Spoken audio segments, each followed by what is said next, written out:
ya, darurat tentang bedah ortopedik, dan saya yakin itu yang tertinggi.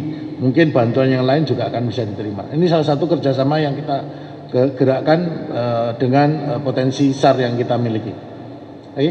Oke. Selamat pagi Pak, saya Ya. Arbida dari Metro TV. Ini kan tadi Bapak sudah menyebutkan bahwa sebaran gempa di Cianjur ini kan titiknya luas Pak, tidak hanya Ya. di satu titik saja. Tadi juga sudah disebutkan bahwa ada 3 sektor dan 1 lokasi longsoran tanah. Namun apakah nantinya akan ada tambahan lagi dan bagaimana nanti Basarnas memetakan lokasi-lokasi lain yang ada longsoran tanah lainnya? Terima kasih. Ya, terima kasih. Ya, benar Mbak. Ya, kita lihat ya kondisi kontur atau topografi Cianjur itu pegunungan. Ya, pegunungan dan pedesaan. Nah, ini Kementerian Sosial di mana dalam tugas kebencanaan seperti ini BNPB melakukan koordinasi keseluruhan, termasuk Basarnas di dalamnya dalam under control oleh BNPB. Ya, dan mereka sudah tahu tugas kita langsung mencari dan mendata, melaporkan. Nah, kemudian yang terdampak secara psikologis, traumatis segala macam itu adalah tugas nanti disampaikan oleh di Kementerian Sosial, ya seperti itu. Basarnas dalam hal ini khusus menangani orang-orang yang terdampak langsung, ya mencarikan, mengarahkan para pengungsi, kemudian korban, jasad itu yang kita cari dan kita segera kita temukan dan kita berikan pertolongan secepatnya. Begitu mendapatkan pertolongan pertama langsung kita serahkan kepada departemen lain, dalam hal ini kesehatan, ya puskesmas, rumah sakit dan sebagainya seperti itu. Dan kita memberikan tag atau catatan-catatan khusus. Mereka sudah terlatih di lapangan dan saya kira yakin secara otomatis mereka sudah bisa bekerja dengan seperti apa yang kita inginkan. Ada lagi? Oke, kalau tidak ada, terima kasih teman-teman sekalian atas apa, dan ini Anda boleh silakan mengupdate terus perkembangan ke Basarnas, ya, mungkin bisa menghubungi saya langsung atau kepada Deputi Operasi, data, jumlah dan sebagainya, karena kita juga sudah menerima ya. Biasanya kan wartawan kan pengen cepat ya untuk mengupdatingnya. Itu kegiatan apa sih yang kita akan laksanakan. Terima kasih dan selamat pagi.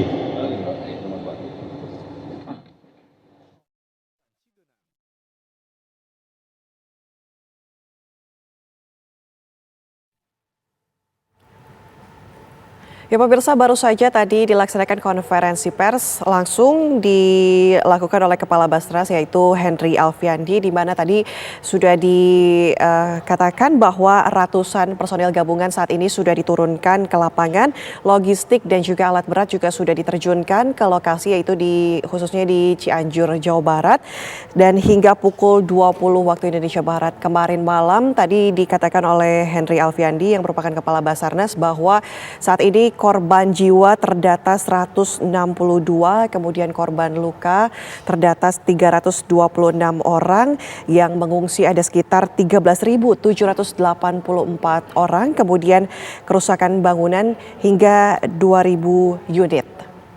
Dan pemirsa, kami akan langsung melanjutkan perbincangan dengan Kepala Basarnas. Saat ini sudah berada di gedung Basarnas di Jakarta. Ya, oke.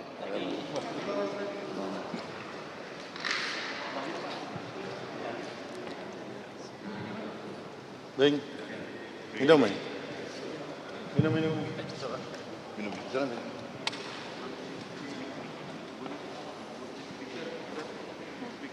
Udah belum? Cek, 1, 2, 3. 2, 3, 1.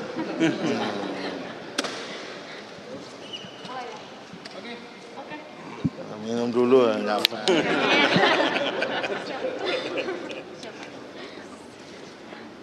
Ya, silakan. Pak, nanti ini kan setelah ini yang akan dilakukan dari Basarnas akan langsung ke Cianjur. Hal pertama yang akan dilakukan Basarnas, ini mekanisme proses pencariannya akan seperti apa, Pak? Oke, kita sudah melakukan operasi yang pertama. Gerak cepat kita sudah berjalan. Kalau tanyaannya adalah habis ini ngapain? Kita memantapkan, ya kan.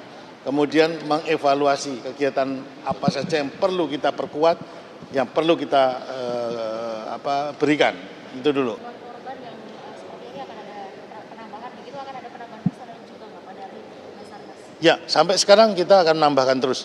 Dan kita meminta terus terang, dalam kondisi seperti ini TNI, Polri, dan potensi SAR kita kerahkan sebanyak mungkin. Ya, karena ini supaya penanganan cepat. Ya, namanya orang dalam kondisi menderita seperti itu kita harus segera ya. Itu ya Mbak, kalau saya jawab itu. Oh, pertamanya kita belum bisa memastikan. Yang jelas bertambah ya. Saya pun belum bisa memastikan berapa. Karena dari hari ke hari ini perjalanan ke sini saya ada mungkin 3-4 orang menelpon untuk segera bagaimana untuk bisa join dengan Basarnas. Ya. Pak, mungkin yang belum terjawab tadi kondisi cuaca di sana seperti apa? Cuacanya kondisi berawan dan dalam kondisi berawan, dan kalau saya lihat kita bisa melihat cuaca di Jakarta tidak lebih beda dengan di daerah sana. Mudah-mudahan sangat baik untuk segera melakukan perbantuan ya, atau memberikan pertolongan. Kalau hujan deras dan sebagainya kayaknya tidak ya, karena saya lihat juga di laporan cuaca normal-normal saja, musim hujan tetap ada, tetapi untuk siklon dan mengakibatkan hujan deras sehingga longsor tambahan memperburuk kondisi, mudah-mudahan tidak terjadi, kecil kemungkinan terjadi. Kerusakannya seberapa Pak untuk di Cianjur? Kalau saya lihat dari laporan dari pihak-pihak anggota saya nyampaikan cukup parah ya, cukup parah. Rumahnya agak lebih bagusnya begini Mbak. Rumah-rumah yang ada itu kan rumah-rumah yang kebanyakan di kampung ya. Mereka kalau saya lihat rumah-rumah kayu mereka runtuh gitu ya. Kemudian bangunan sekolah hancur gitu. Dan memang jenis gempanya ini agak sedikit berbeda ya. Sepertinya patahannya begitu segera. Jadi patahannya itu patahan suddenly ya. Dak gitu. Itu hampir 100 korban, semua bangunan di sana hancur ya Pak? Rumah warga, sekolah dan sebagainya. Tidak semuanya Mbak, bangunan. Jadi gini, kalau kita ngelihat gempa itu ada di posisi mana sih? Misalnya ada gesekan ya Mbak ya. Gesekan itu jadi gempanya di sini, grek, ya di atas sini saja. Yang lainnya tidak. Nah itu. Sedangkan dampak yang lain kalau dibilang apakah semua? Tidak seperti itu. Jadi yang berada tepat di atasnya, ya di atasnya di koordinat tadi kan sudah saya sebutkan ya, itu sangat terdampak. Sehingga goncangan yang dihasilkan ya kebanyakan rumah-rumah yang tidak didesain dengan baik atasi gempa maka runtuh kalau saya lihat seperti itu. Baik Pak, terkait dengan penanganan jenazah itu, apakah nanti akan memungkinkan ada pemakaman massal atau dikembalikan kepada keluarga masing-masing? Jumlahnya menurut saya masih pemakaman normal sih Mbak, dan segera akan dikembalikan. Saya yakin sekali masyarakat di sana sudah mempersiapkannya. Mungkin tempat yang harus di mana dikumpulkannya. Sementara ini kan mereka masih berduka ya. Saya kira juga tidak bisa segera menangani mereka yang meninggal ini. Saya yakin ini semua terkumpul di rumah sakit, dan yang di tempat di kampung-kampung secara pengalaman yang kita lihat mereka segera memberikan layanan pemakaman secepatnya. Biasanya begitu sih Mbak. Sini jawab saya biasanya, tidak saya bisa berikan pasti. Udah Pak. Oke. Nah ya, makasih ya. Mudah-mudahan bisa jawab. Saya akan coba ikutin di IG, kita punya SAR nasional, ikutin. Di situ kita akan broadcast ya apa saja updating sehingga Anda bisa mengikuti tanpa harus kontak saya, tanpa harus orang-orang saya ya. IG saya SAR nasional ya. Di SAR nasional. Di SAR nasional ikutin, di situ ada update ngapain saja kita. Ya per jam bahkan mungkin kita akan ada yang otomatis kita